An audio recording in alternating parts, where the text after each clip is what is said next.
नमस्कार।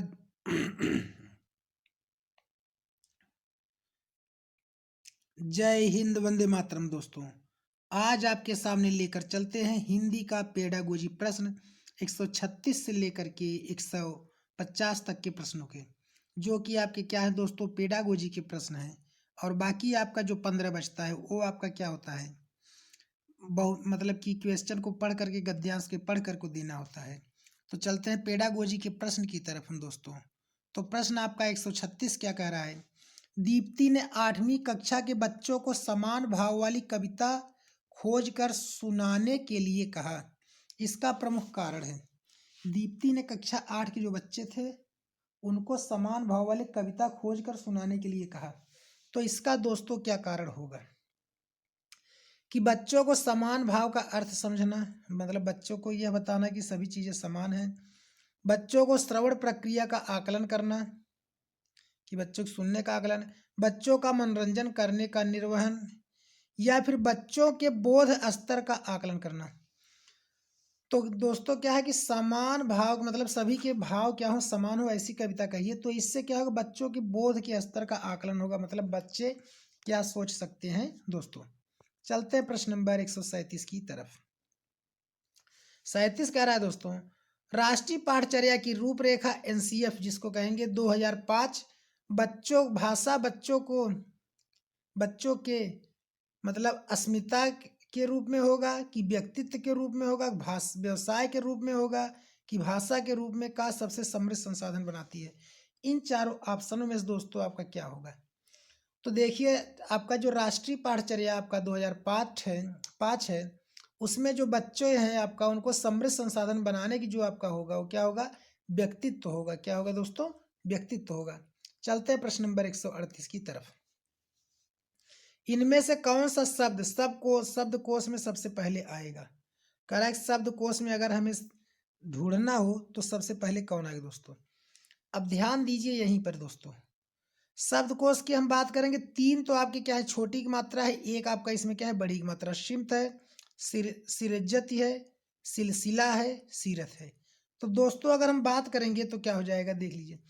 बड़ी की मात्रा तो बाद में आता है, छोटी की मात्रा पहले आता है। इसमें भी दोस्तों अब हम आधा मैं र ल की बात करते हैं। तो दोस्तों अगर हम इन तीनों में कहेंगे तो क्या हो जाएगा, म पहले आएगा, र पहले आएगा, ल पहले आएगा। तो दोस्तों हम जानते हैं कि प से पतंग, फ से फल, ब से बकरी, भ से भालू, म से मछली। तो अब होगा दोस्तों या से यज्ञ, र से रथ, ल से लट्टू। तो मतलब र और ल दोस्तों बाद में आएंगे, मैं पहले आएगा, इसलिए ऑप्शन बन जाएगा सिमत। तो पहला ऑप्शन हो जाएगा। चलते हैं प्रश्न 139 की तरफ भाइयों। कह रहा है कक्षा 6 में कविता शिक्षण के दौरान सर्वाधिक महत्वपूर्ण है। कविता मतलब क्या करती है, शिक्षण के दौरान सबसे ज्यादा महत्वपूर्ण है, किन चीजों का प्रयोग करती है 139 में दोस्तों। तो ऑप्शन कह रहा है आपका भिन्न भिन्न शब्दों का प्रयोग, भिन्न भिन्न भावभूमि, भिन्न भिन्न समास, भिन्न भिन्न छंद। तो दोस्तों वो शिक्षण के दौरान सर्वाधिक मतलब महत्वपूर्ण बनाना चाहती है शिक्षण को, तो क्या करेगी, भिन्न भिन्न भावभूमि का प्रयोग करेगी, मतलब भाव जो होंगे वो अलग अलग लेकर बच्चों को बताएगी। चलते हैं दोस्तों प्रश्न नंबर 140 की तरफ। तो 140 क्या कह रहा है आपका, कि भाषा स्वयं में एक व्यवस्था है। भाषा स्वयं में एक दोस्तों क्या है, व्यवस्था है। किस प्रकार का है, सरल है, जटिल है, नियमबद्ध है, तार्किक है। तो दोस्तों आपका ऑप्शन क्या बनेगा, भाषा स्वयं में एक क्या है दोस्तों, नियमबद्ध व्यवस्था है। क्या है भाइयों, नियमबद्ध व्यवस्था है। चलते हैं मेरे प्यारे भाइयों प्रश्न नंबर 181 की तरफ। तो प्रश्न 181 कह रहा है नाटक और एकांकी पढ़ने पढ़ाने के दौरान सर्वाधिक महत्वपूर्ण है। नाटक हो चाहे एकांकी हो, दोनों को पढ़ना हो या पढ़ाना हो, सबसे ज्यादा महत्वपूर्ण क्या होगा भाइयों। तो उसका ऑप्शन कह रहा है उच्चारणगत शुद्धता होनी चाहिए, नाटक के शास्त्रीय तत्व होने चाहिए, मौन पठन होना चाहिए, संवाद अदायगी होना चाहिए। आप कोई नाटक कर रहे हैं या एकांकी पढ़ रहे हैं तो उसको दोस्तों पढ़ना या पढ़ाने में सर्वाधिक महत्वपूर्ण होना चाहिए संवाद अदायगी, मतलब किसका रोल क्या था, इस चीज का सबसे ज्यादा महत्वपूर्ण होना चाहिए दोस्तों। तो चलते हैं प्रश्न नंबर 142 की तरफ।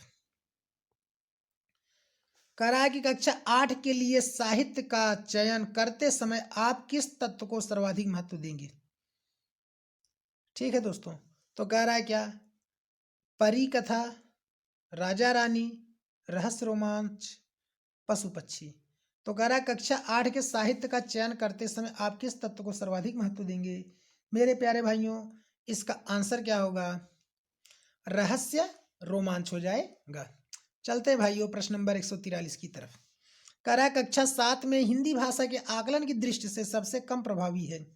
तो क्या है मेरे प्यारे भाई? प्रश्न निर्माण है कि अवलोकन है, बातचीत है, श्रुतलेख है।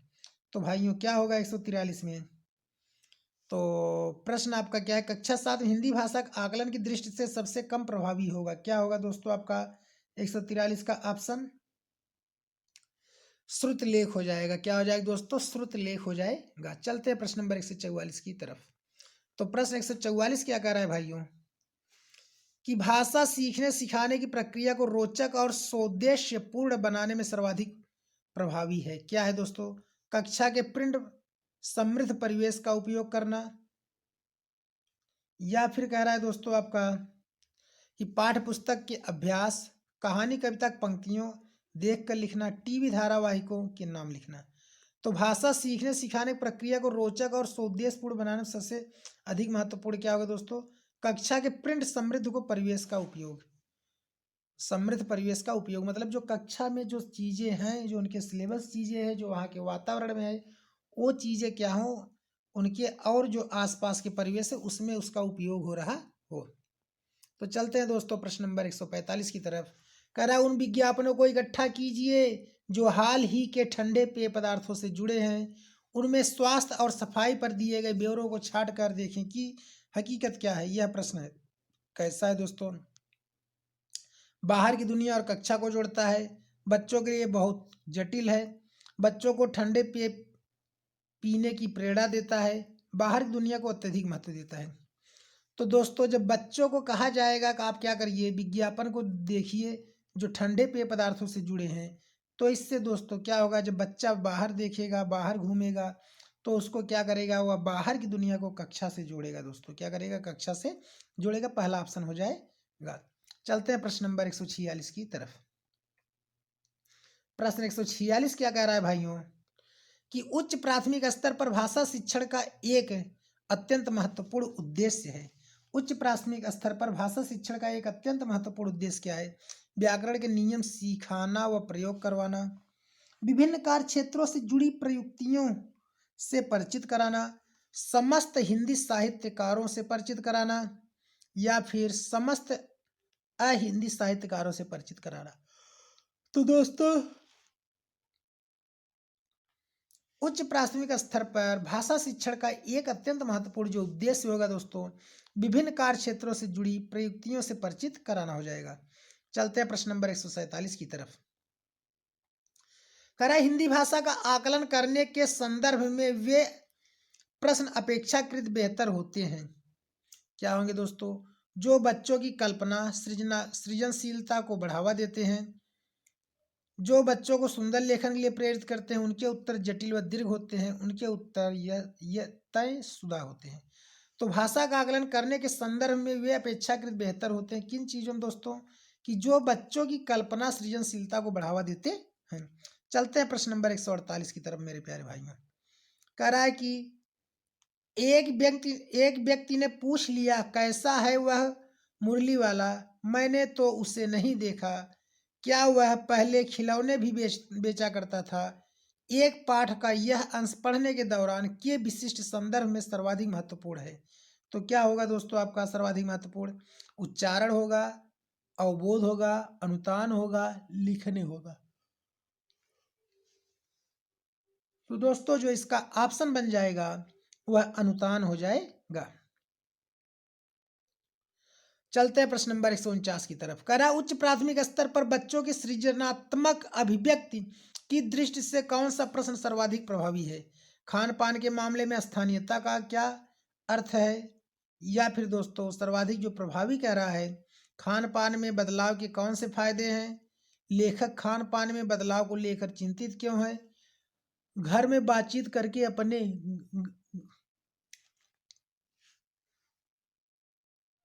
घर में बातचीत करके घर में बनने वाले पकवानों की प्रक्रिया बताइए दोस्तों। तो ऑप्शन क्या हो जाएगा प्यारे भाइयों? करा उच्च प्राथमिक स्तर बच्चों के सृजनात्मक अभिव्यक्ति की दृष्टि से कौन सा प्रश्न सर्वाधिक प्रभावी होगा?